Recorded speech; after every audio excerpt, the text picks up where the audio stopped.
છે અને આ કોલમ છે. તો આ વચ્ચે જે ખાનું બન્યું એને આપણે શું કહેવાય છે? Active cell. એને કહેવાય છે સેલ. શું કહેવાય? સેલ. બરોબર.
ઓપન ઓફિસ આપેલી છે બરાબર. અને તેની અંદર આપણે સૌ પહેલા જોઈએ તો કેલ્સીનો ઉપયોગ શાના માટે થાય? તો આપણે ગણતરી કરવા માટે આપણે સૌપ્રથમ આપણે પહેલા જોયું કે કેલ્સીનો ઉપયોગ શાના માટે થાય?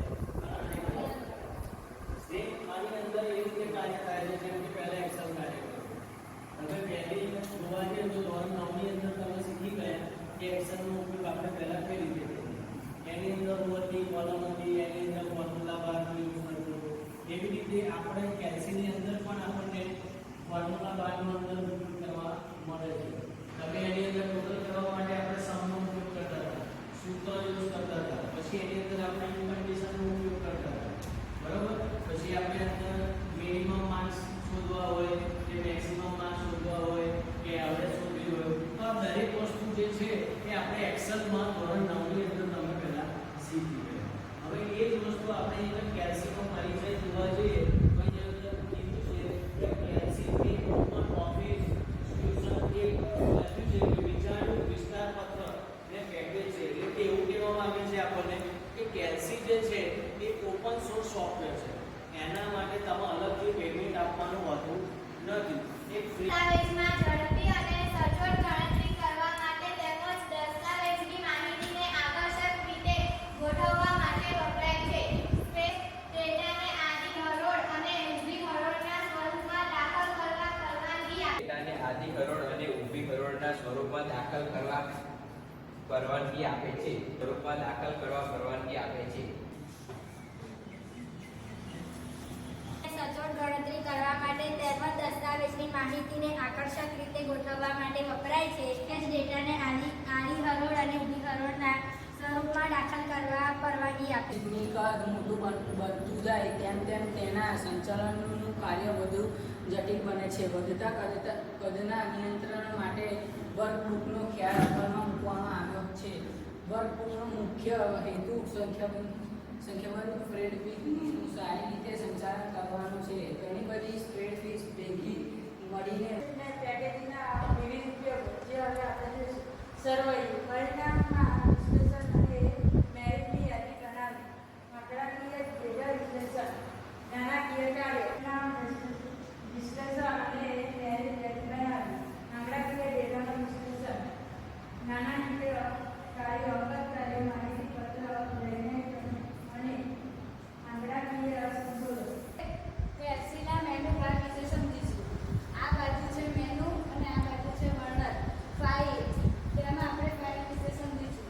નવી ફાઇલ બનાવવા, ફાઇલનો સંગ્રહ કરવા, પ્રિન્ટ, રિવ્યુ જોવા, એડિટ, આદેશો જેવા કે copy, paste, find and replace, view.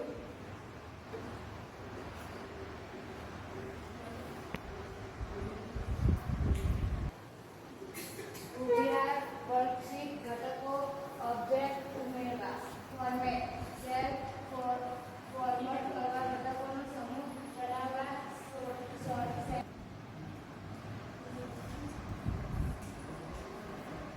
Toolbar વિકલ્પની મદદથી જરૂરિયાત મુજબ ટૂલબાર જોઈ શકાય છે. ત્યારે પછી આપણે જોઈશું સ્ટાન્ડર્ડ ટૂલબાર. આ ટૂલબારમાં ફાઇલ અને એડિટ મેનુમાં વારંવાર વપરાતા આધાર પર આવે સૂત્ર લખવા માટે, તેની માહિતી સુધારવા માટે. વિકલ્પની મદદથી જરૂરિયાત મુજબ ટૂલબાર જોઈ શકાય છે. Standard toolbar. આ ટૂલબારમાં ફાઇલ અને એડિટ મેનુમાં વારંવાર વપરાતા આદેશો આવેલા હોય છે. Formatting toolbar. સૂત્ર લખવા તથા તેની માહિતીની સુધારા માટે. અહીંથી આપણે માહિતી જોઈ. ત્યાર પછી હવે આપણે જોઈશું તો આગળના જે મેનુ બાર ને જે બધા ટૂલ બાર છે એના વિશે આપણે ચર્ચા કરીશું. તો ચલો કયો કોણ આવશે સ્ટુડન્ટમાં?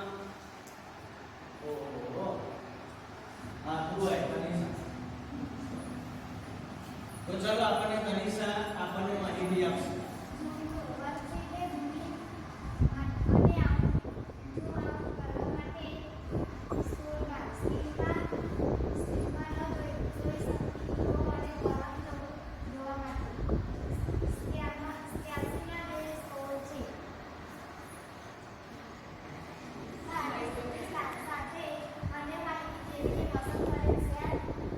કેલ્સીમાં પૂર્વની આધારિત 3 શીટ હોય છે. અનુક્રમે શીટ 1, શીટ 2 અને શીટ 3. વર્કશીટનું નામ બદલવા. ચાલો આજે આપણે વર્કબુક વિશે ભણીશું. જ્યાં સ્પ્રેડશીટનું કદ મોટું બનતું જાય તેમ તેના સંચાલનનું કાર્ય વધુ જટિલ બને છે. સારી રીતે સંચાલન કરવાનું છે. ઘણા બધા માહિતી આપી. આજે હું તમને વર્કબુક વિશે માહિતી આપીશ. જેમ સ્પ્રેડશીટનું કદ મોટું બનતું જાય તેમ